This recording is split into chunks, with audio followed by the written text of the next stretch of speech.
Well, hi all. Sorry for the bit of a delay in our start. Tori is out today, but she had host duties and could not make me the host until after she'd logged in. So she was able to log in very quickly and get us started. Um, so, uh, Good afternoon. My name is Curtis Nash. I am our research committee chair for the current year. We're really excited to have everyone join here today. We have a few agenda items that we want to cover as we get started here today. So the first thing we're going to do is to review the executive summary from last spring's study and hopefully give a little context for that for people who might be jumping on for the first time. We want to identify and set webinar ideas for the spring and fall terms. And we're going to recap feedback from the previous webinars that we've done so far this year. Before we get into that, I do see there's not too many people in on the chat here today. So I thought maybe we might go around the room and introduce ourselves. I'll start, and then if we could, after you finish introducing yourself, maybe call on another person to go, because I know it's a bit challenging because we're all in different orders on our screens. So I'll begin. Again, my name is Curtis Nash. I am an associate director of housing and residence life at Furman University. I've been involved with the research committee for a couple of years now, but this year I will be the chair. And I am going to call on Paul from Northwestern. Hi, everyone. Paul Hubinski. Work at Northwestern University near Chicago, and I've been involved in the committee for a couple of years. And I'll turn it to another face I know who's been involved for a long time, Paul. Oh, thank you, Paul. This is Paul Yar. I've been retired 14 years from Georgia College and State University, which is in Mill, Georgia, a town called Milledgeville. And I've been associated with the research committee since 1976, on and off. And I'll turn it over to Grace. Okay, hi everyone. So my name is Grace Osei. I'm currently a PhD student at the University of Arkansas, and I'm reading higher education. And I've also gotten the opportunity to do summer internship through ACUHO-I, and I'm happy to be here.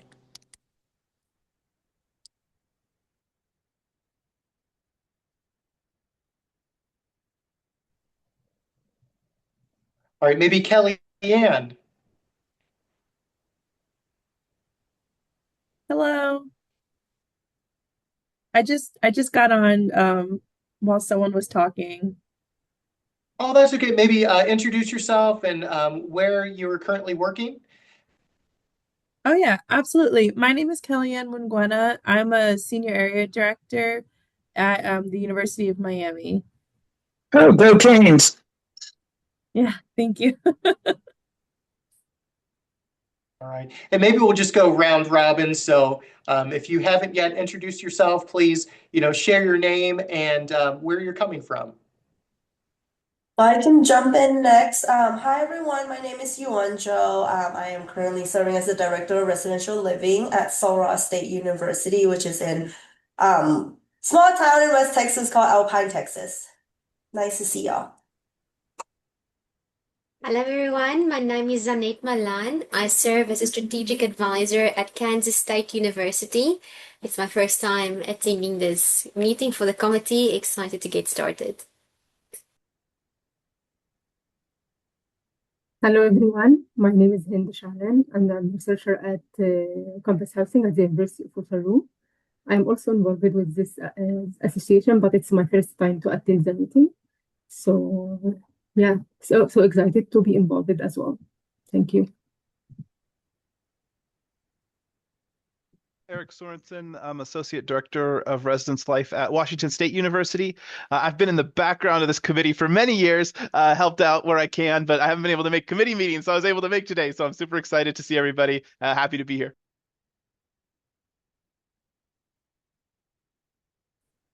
I am Vaughn Stange. I'm an AVP in student life at the University of Iowa. Vaughn. Paul.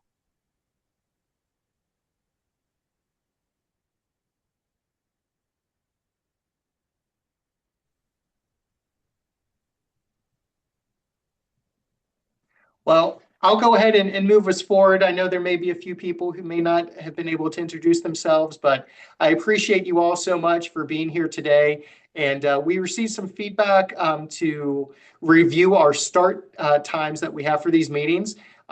So we will definitely do that. Be on the lookout for an updated message. We'll probably send out a summary of what happened here, and we'll include maybe a straw poll to understand what might work better for some folks. But first, I'm going to share my screen. And there we go. I'm going to presentation mode here. So I want to talk about an update to our research priorities. So those of you who may have been to a couple other meetings may recall that this past year, we wanted to review our research agenda to ensure that it aligned with the current emerging housing trends. We did this by gathering member feedback to guide our future priorities. We administered the survey this past spring in May, and 73 responses with a 6.4% response rate. Of course, we would have liked a bit more response, but we felt like the results that we received, the responses, really were representative of the entire group. So we were pretty satisfied with that in the end. Members were asked to rank 8 focus areas shared with pressing issues that we face. And these issues that we faced were part of the overall ACUHO-I priorities that came together not too long ago. The top 3 that we identified through this study were workforce stability. Of course, we see this and talk about it a lot in our own kind of day-to-day work with staff retention, development, and well-being, particularly at the area coordinator role, and then also with staff burnout with the on-call responsibilities and student crisis management and so forth. Building inclusive communities, so that sense of belonging, mental health, and inclusive design within our residence halls. And of course, the shifting higher ed business model, always with that financial adaptability, finding alternative streams of revenue, and data-driven planning, that we're becoming more strategic with our approach to beds and not just having heads in beds, but the right head in the right bed. So now let's break down a little bit and provide a little bit more details for each. So 56%, so over half of those who responded ranked workforce sustainability in their top 3. And then of that, 20% said it was the highest. It was the most important to them. The key challenges that they identified were staff shortages, burnout, compensation, and limited advancement. Research focus on how can we develop pipelines from our undergraduate and graduate programs into this work? How can we recruit students into this work to become professionals? How can we retain them? So we're developing a pipeline. We recruit them potentially really well, but then how do we keep them in this line of work and help them see value and align to do well throughout an entire career? And then, of course, how can we provide a sense of staff well-being? We want to build inclusive communities. So 42% ranked it in the top 3. The key challenges, of course, funding. Where will the money come from? We know that we live in a political environment, and different places have different feelings about the word inclusive and what that means. Mental health and isolation. Research focus. So what can we do programmatically? How can we design our facilities, and how can we come up with outcomes for student success that kind of builds and capitalizes off of inclusive communities? And then shifting the business model. Again, another one that was very highly ranked, 47% ranked in the top 3. And again, 20% said it was the highest. Key challenges: enrollment variability, the rising costs, outdated structures. It's, depending on your institution type and where you're situated, that enrollment changes and swings can be wild. And then we're all experiencing rising costs. And even though we continue to build and renovate structures, there's a shelf life on them, and we need to continue to update those spaces. Research focus on financial adaptability, alternative revenue, and then occupancy models that can accurately kind of predict how many students we should anticipate. So with that in mind, want to open it up just if you have any thoughts. We're currently working to finalize our executive summary of all of the results. And once we have a small kind of subcommittee within the research committee that is reviewing and putting together that executive summary. Once we have a final draft of it, we'll share it out to the broader community, research community, to get some additional feedback and make any necessary adjustments. But the first thing is, how do you believe that these priorities might align with ACUHO-I and the committee goals that, as you understand, or maybe even more simply within your practical experiences? How do you feel that those three goals might kind of align, and does it fit with your kind of lived reality? And if you're welcome to raise your hand and share if you'd like.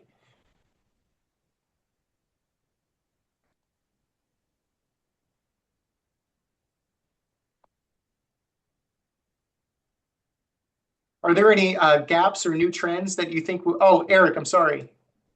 Totally good, Curtis. Yeah, so it felt like good alignment from my perspective. I think some of ACUHO-I's priorities, and with the new standards coming out this year, last year, I guess now it's 2026 now, but right around the corner, I think certainly feels like it aligns, feels like the kinds of things we're talking about. And I can hold this point for later. The other thing I saw missing that I thought was interesting was technology, particularly around AI.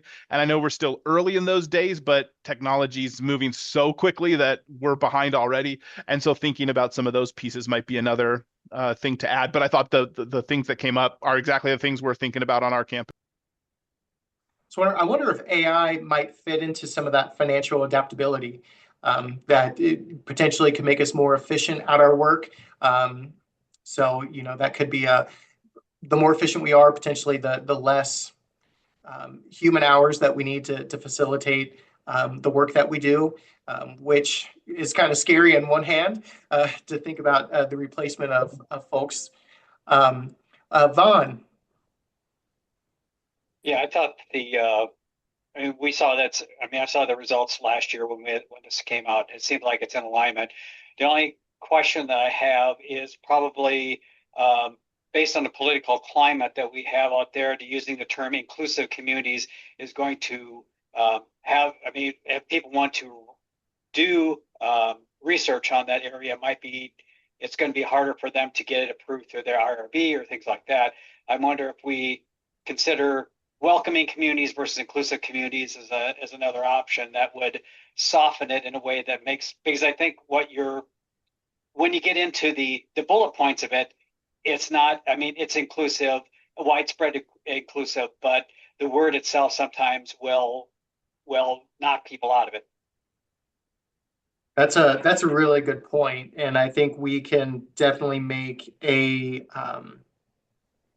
strategic decision to adjust the language that we use so it still represents what we found in the research, but in a way that makes it palatable to a broader audience.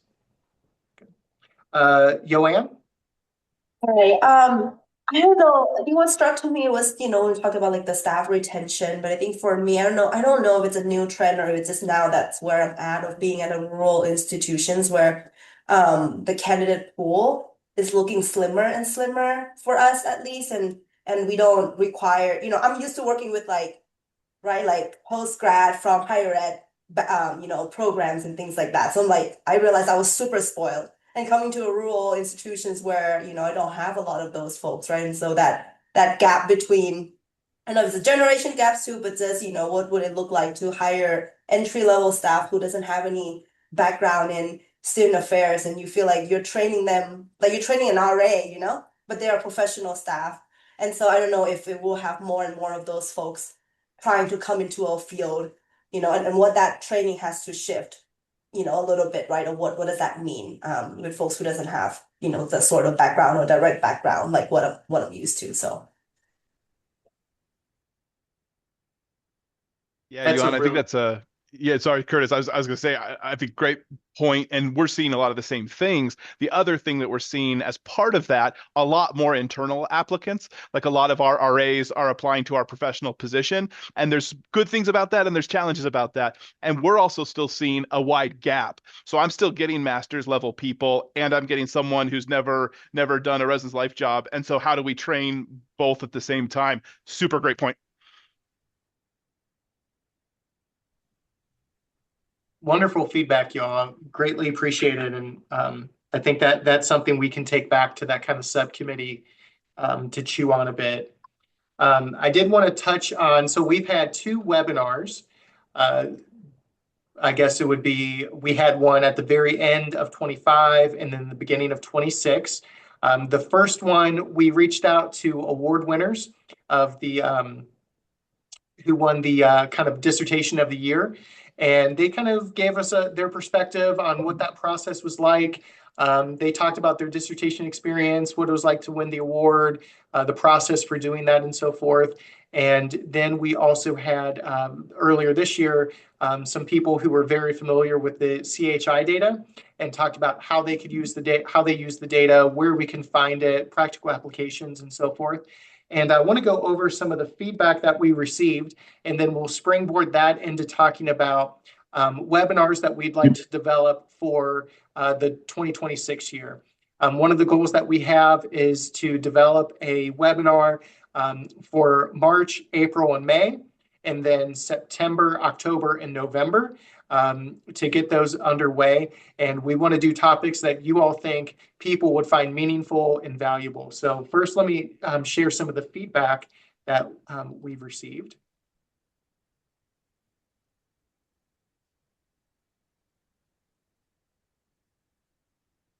All right, so the feedback on the two was very overwhelmingly positive. Most respondents selected agree or strongly agree with that they found that the information was helpful and meaningful to them.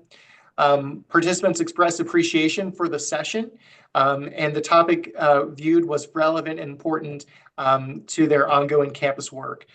So that was good that we seem to be on point.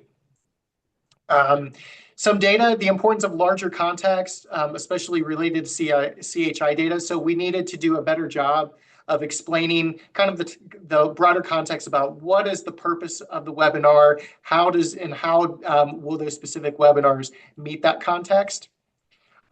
There's a desire for more practical and actionable examples for staff at various levels. So I think that speaks to, for example, the CHI data, maybe getting down and explaining more practically how at the area coordinator and then mid-management and then maybe your senior housing officer level, how could they use that data? There's an interest in understanding limitations of data, including possible COVID impacts. So as we look at particularly that CHI data, how that data may have changed over time and what might be some explanations for why that data changes. That might be very kind of CHI data specific, but I think it's important to know that as we might dig into things that are more data heavy, to acknowledge some of the limitations of each of the different areas that we look into. A need for a clearer and more transparent process. So again, I think that really does speak back to the CHI, that it may have been kind of abstract about how to use the data, and we needed to provide some more clearer examples. And the value of regular check-ins. So again, I think that speaks to, they want more kind of webinars, more opportunities to share and to connect. So who attended these meetings? So it was kind of a broad spectrum from area coordinators and hall directors to associate directors. And we had folks with very few years of experience to very seasoned professionals. And again, against a broad spectrum of public universities and community and technical colleges and functional areas as well. It was really a broad spectrum.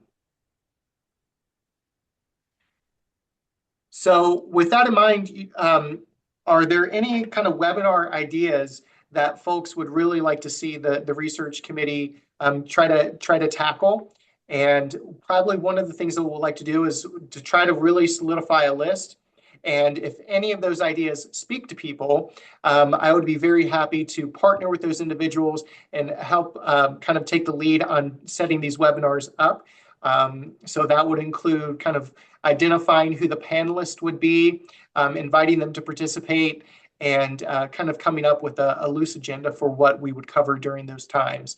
But does anyone have any burning webinar ideas? I'll throw one out just to get us kind of started.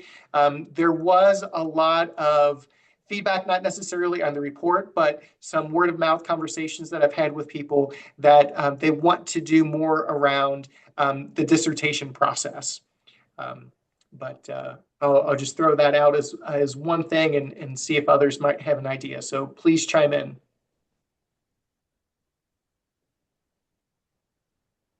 Yeah, Kellyanne?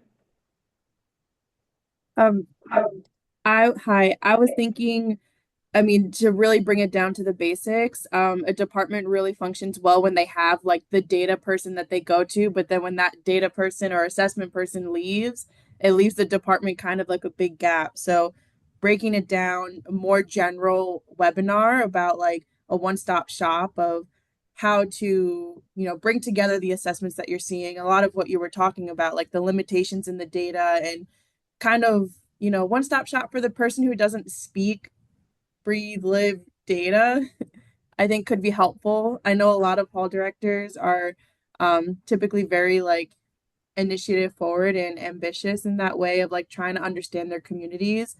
So that's sort of like a micro level webinar topic. Okay. Like it, so kind of a data for dummies. Yeah. But yeah, for novice people who want that kind of introduction into that, but don't know where to begin. Yes, because in a department where we have like that go-to assessment person, it's not me. They recently like left and went to a 20-hour-a-week position, and so now some of us have had to kind of adjust and fill those gaps, and it's sort of like we need to like look for other resources. So that'd be helpful. Vaughn?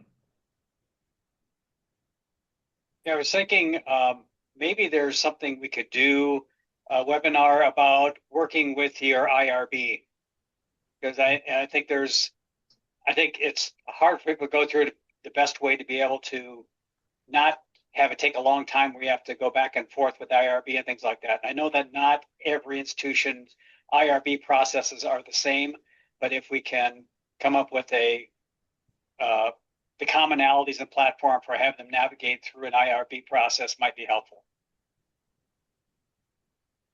Yeah, that's a great idea. Eric? Yeah, this could be more for the data nerds out there, but I was wondering about analytics.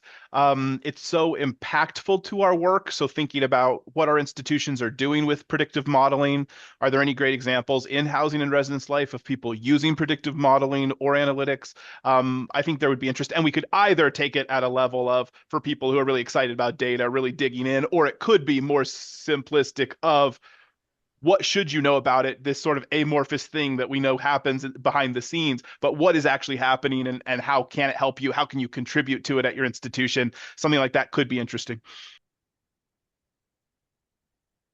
Paul, I'm going to put you on the spot. Do you have thoughts about maybe a webinar on kind of sponsored research through ACUHO-I and kind of learning about what that process is like? I think it would be, it's one of those, and people have been talking about it. You have a webinar that's kind of like a how-to, for lack of a better phrase, and then you have a webinar that's more big picture, 3,000-foot level. In my particular, and obviously I've been out of things for a while, but I still stay connected. Anything that can help meet the needs of members, if the desire to go into the dissertation research area, I would suggest partnering with some of our graduate faculty around the country from I will call them, and I used to call them the major preparation programs. I'm not sure how many of those still exist anymore. But I can think of, and the Tony Coffins of the world, Tony at Clemson here in the Southeast. And rather than, and as opposed to creating the wheel, find out from them and what are some of the things that they're doing for their graduate students, and then making the webinars targeted to also include the graduate prep programs.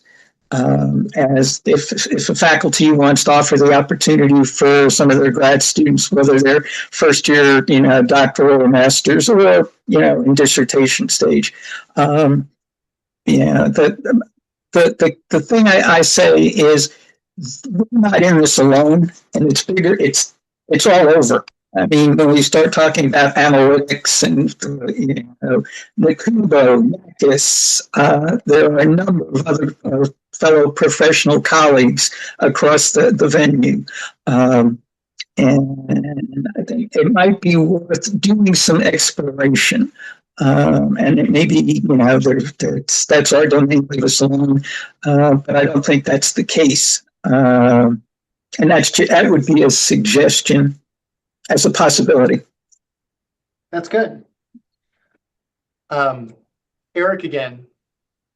Something else that might be good to include too, I think, just in the nature of being as broad as possible, is also to include something that's not numerical data, talking about how to use other data. I know that's becoming more important. Storytelling with data, doing more focus groups, doing more qualitative selection. I think that will help create also a wider breadth, especially with how many webinars we're planning to do. Including that in there somewhere, I think, will be important.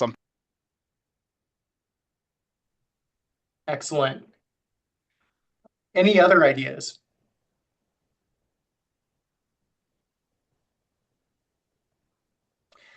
So what I'll do with that, I'm not going to put anybody on the spot right now, is when we send out the summary of today's meeting, we'll include these different webinar ideas.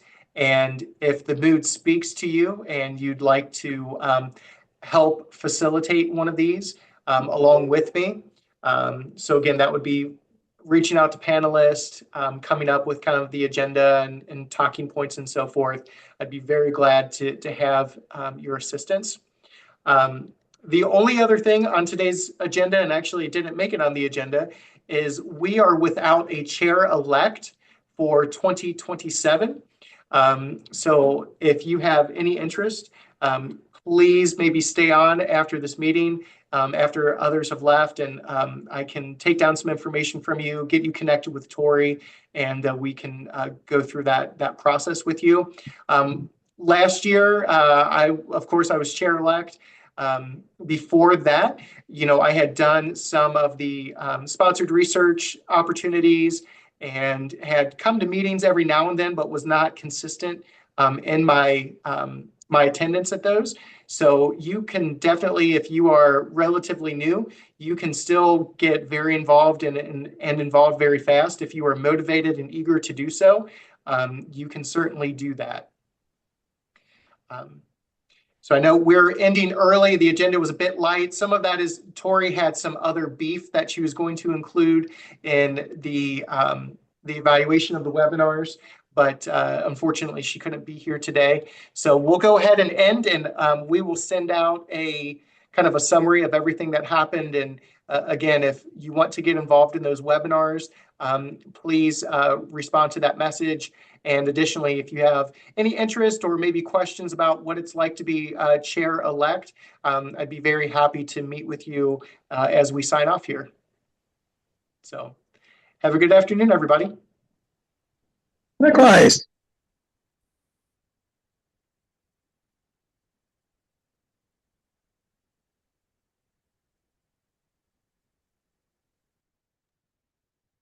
Sorry, Curtis. Hi, my name's Christopher. I'm Hey, not Christopher. staying around because I really want to like be chair elect or anything, but I just wanted to make a little bit as I'm new here to this Yeah. space, and I kind of missed the beginning because I think I messed up on Oh, you're okay. links or something. Something was wrong with technology. And so I just wanted to see if I can get a little bit more insight of what this committee does overall, as I just kind of got the invitation recently. That's why Yeah, I'm back. absolutely. Well, I see you have a CHO certificate in your backdrop. What university are you coming from? The University of Memphis. Memphis. Okay, go Tigers. So the research committee, we are we do a number of things. One is we help assist with the sponsored research and different research projects that folks are doing. Review those to determine award winners. We are in the process of aligning our research priorities with the overall priorities of ACUHO-I. That's one of the big initiatives. You may have walked in. I had some PowerPoint slides up there that identified the top 3 priorities with that the research committee has that aligns with the ACUHO-I research or overall priorities. And what that will do is that as folks focus and do their research, that they have something to aim towards. That it's not just, well, I'm going to research this because it's residence life related, housing related, whatever. But within that, we really want to focus in on some key priorities that align with the overall association. We also want to provide opportunities for people to learn more about research and about data opportunities. We had a webinar a couple weeks ago about CHI data, so data that all of our institutions or many of our institutions supply back to ACUHO-I, so we can understand what our programs are like, both from basic staffing, beds, institutional profile, but then how also we function and operate as departments. Cool. Thank you for that. Just wanted to make sure I understood what was happening. You're right, it's kind of in the middle of the discussion and you guys picking topics. So I just want to make sure, like, Yeah, let me understand what's going on here. yeah, absolutely. Cool. Well, I welcome. appreciate Hope you can join in the future as well. We'll definitely jump in. Thank you. I'll let everyone else have their time. Have a good rest of your day.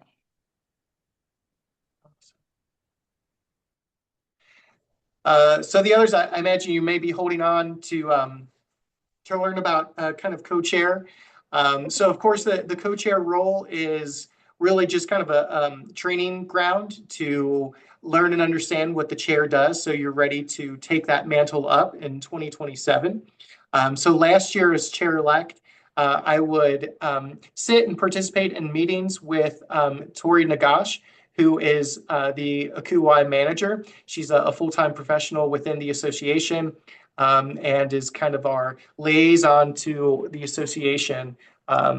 So we take some lead from her where she can kind of help guide and direct what we should be thinking about and working on to help advance the association. That's where the idea last year to investigate the research priorities and to align them with the ACUHO-I priorities as they had shifted came from. And now there is a priority to try to do more outreach and get more connection with members of the association, which is kind of the impetus for the webinars this year. So what you're looking at kind of as a co-chair, number one, is kind of attending those monthly meetings with Tori. We'll kind of set the agenda, talk about issues that we might be seeing, and try to get people involved. It would also involve maybe taking the lead on a webinar or two and helping to moderate those as the year progresses. And then, of course, as chair, you would have the primary role of organizing these meetings, synthesizing data and information to try to share to folks, and working directly with Tori and kind of setting the priorities for the year. Of course, there's the hope that you'll attend Campus Home Live in June or July, whenever it might happen that year. Last year, I had some flight issues. My flight out of Atlanta got canceled, so I could not attend, unfortunately. But I do plan to be there in Orlando this year. We do not need to attend any of the mid-year events or anything like that, but there would be the hope that you would attend Campus Home Live, and we would hold kind of a table, a research committee table during Campus Home Live to try to connect with people and meet with people and be a bit social together. But it's kind of a soft launching pad into more of a leadership role within the association. And yeah, Yo-Yan? Yeah, so I'm assuming ACUHO-I membership, is that a requirement as well? Good, it is, yes. And is it like, sorry, the term, assuming it's 1 year as a share, like 1 year as a share, and then you roll off, or is there like a past share model? What does that look like? No, no past year. So yeah, 1 year as the chair-elect, and then 1 year as the chair, and then you're off. If we're unable to find a chair for next year, I would have to get special permission to even go on to a second year because we really kind of want that life cycle of new people coming in and taking leadership and providing opportunities for others. We don't want a chair for life. So I'm very happy to kind of pass it on as folks become interested.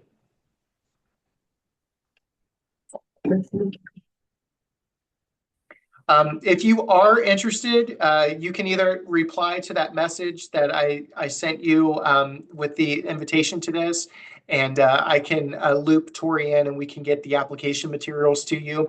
The application is, there are some or not essays, but kind of brief narratives that you have to supply about why you're interested.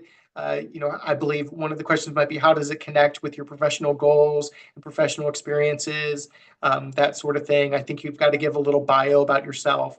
It's nothing too intensive that you need to do, but what will happen is you'll fill out that application with those kind of narratives, and then I believe it goes to the executive board to review those and make a determination.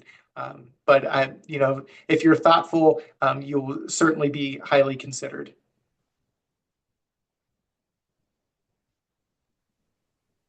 Curtis, refresh my memory. Oh, sorry, Yuan. I was just curious, how far into the process are we? When do they typically select chair-elect and elect? I'm curious how late this would be starting. We're not too late. So it's my understanding that we do not have a chair-elect in the pipeline at all for the research committee. So we will not be behind the 8 ball. Of course, there are some other committees that are a bit more popular and are already pretty advanced in that pipeline. But right now, not so much. So if you were interested, you certainly could. It is a calendar year. So your term would begin January 1st and then end December 31st. I will say during the summer, we may meet kind of once, the chair-elect and Tori, but we typically don't do a lot during June, July, and August. So there's a bit of a break there. And December also tends to be kind of a slow month where we may not meet just if we need to wrap up some materials. So really, you already have half the year kind of out. If you take, January and February off the board and your 3 summer months and then December, you're really kind of looking at a 6-month commitment at this point, or at least the chair-elect. But of course, there is a good deal. So with the chair position, there is a volunteer summit that's virtual that you'll be invited to. I attended as much of it that I could, but we had some incidents on our campus happen that took me away from it. So it's one of those things, if you can make it, you'll be better for it, but it's not necessarily a requirement.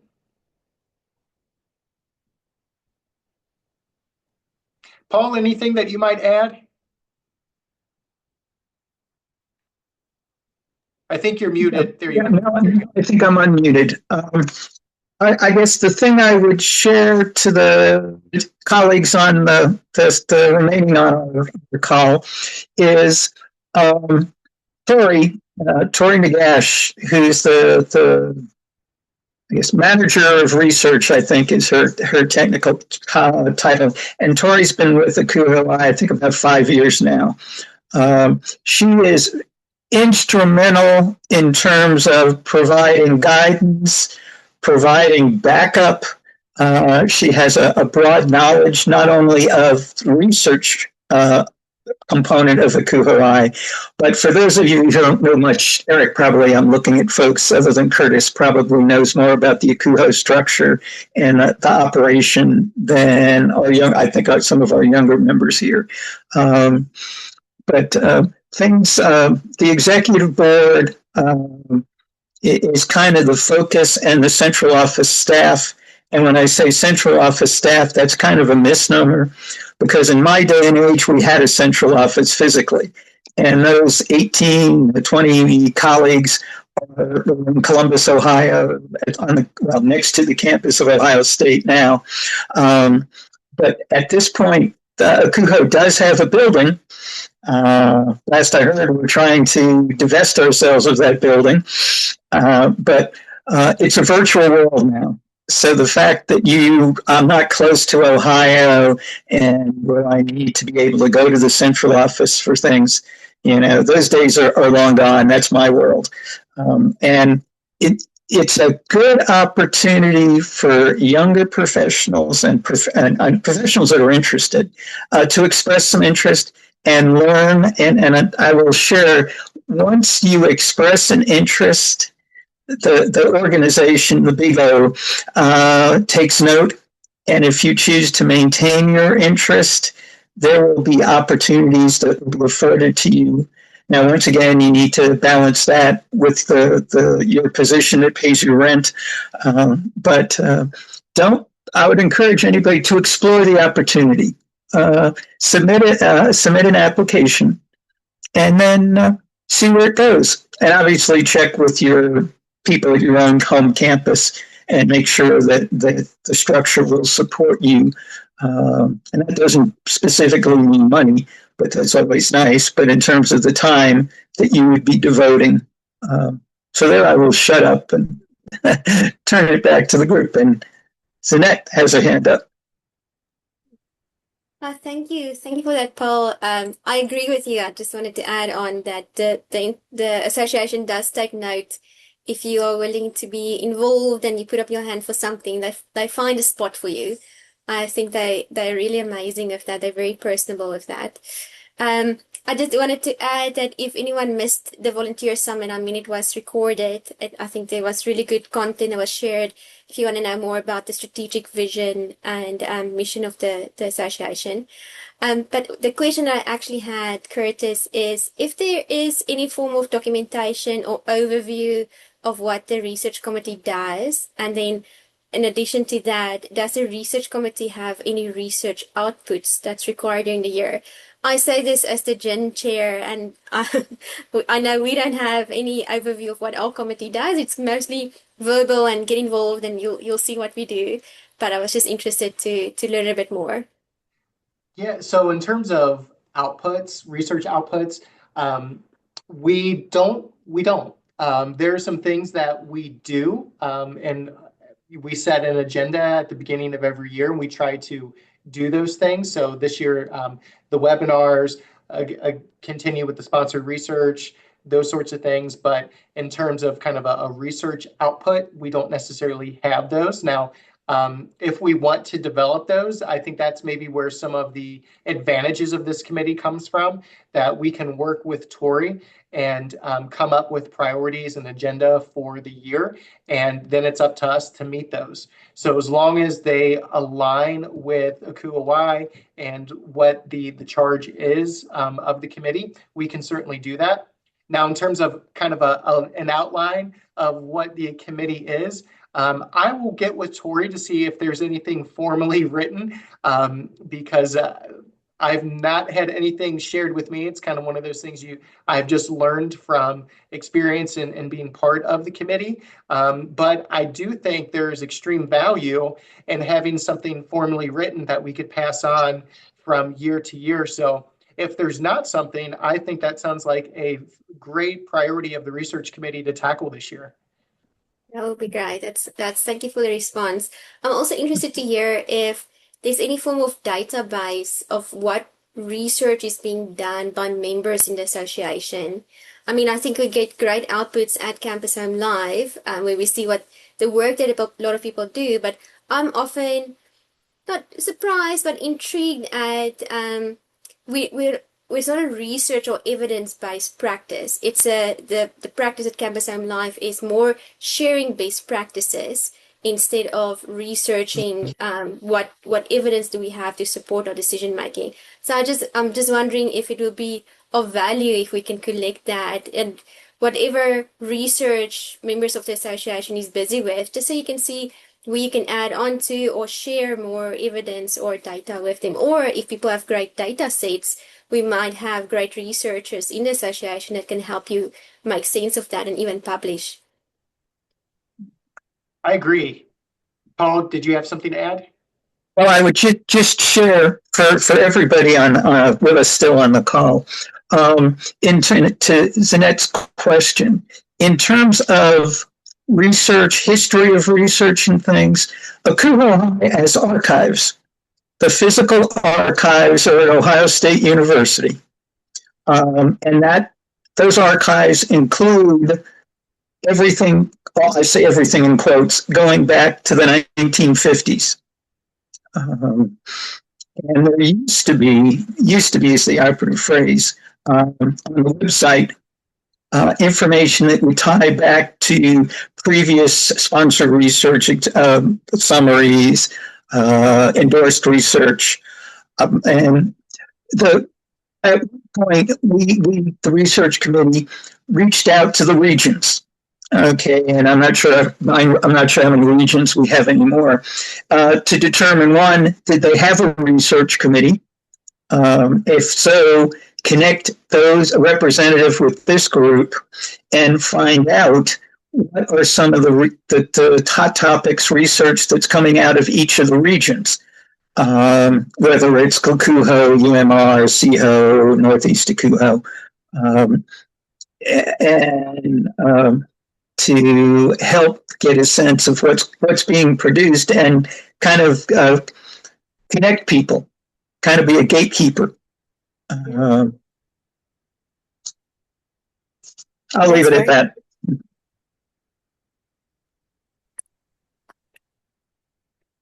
If anybody's interest offline of this, feel free to reach out to me. I'm retired, so my time is a little freer or unstructured. Let's put it that way, than most of you all. It's just reach out to me. L.Jahr@gcsu.edu. That's Georgia College State University, if you're wondering. And I'll be happy to set up a phone call or whatever, and share what things I might be able to provide assistance with. That's offline, no obligation. Don't feel obligated that you need to do it. But I do that for colleagues around the country. And keeps me out of trouble. Paul has terrific travel stories. Yep, that too. My wife and I got back from a world cruise. This time last year, we were on a 7-month world cruise. Separate conversation. 18,500 digital pictures later. I'll be happy to flood your mailbox. No, I'm kidding. I think we must start a port report committee with Jerry Kowalski and other retired legends. Oh, Zanette is connected. Yes, Jerry and I are in contact all the time. He's about 75 miles from me. Yes, it's not that far. No, not at all. Yes. Well, thank you all for staying on a little bit longer to learn more about the chair role. I actually got some valuable feedback and information from this as well. So this is very helpful. If you have any interest in being co-chair, please just send a message to me. Just reply to that invitation I sent to you, and I'll make sure that you get the application materials. And other than that, just be on the lookout for kind of a summary of the meeting that we had earlier, and hope that you all have a good afternoon. Likewise, and happy morning, happy Chinese, and happy Yes. hump day. Have a Bye, good day, everybody. everyone.